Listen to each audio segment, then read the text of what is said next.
Good morning mga idol. Duty na po ta. Ayan po tagtrabaho ni. Sayod lang ta para sa itong pamilya.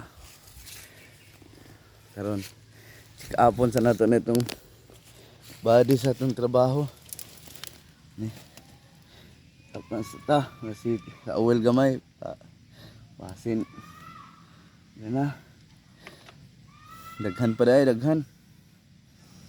Goods pa. Itong ligid. Diba, check up po na ito nitong timbayayong sa itong panginabuhi. Diba? Uy, shout out sa tanang mga bumabiyahe. Ingat sa mga biyahe.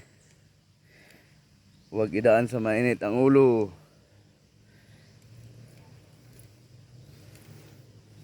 Good morning again. Thanks for watching. Bye bye. Duty na po ko.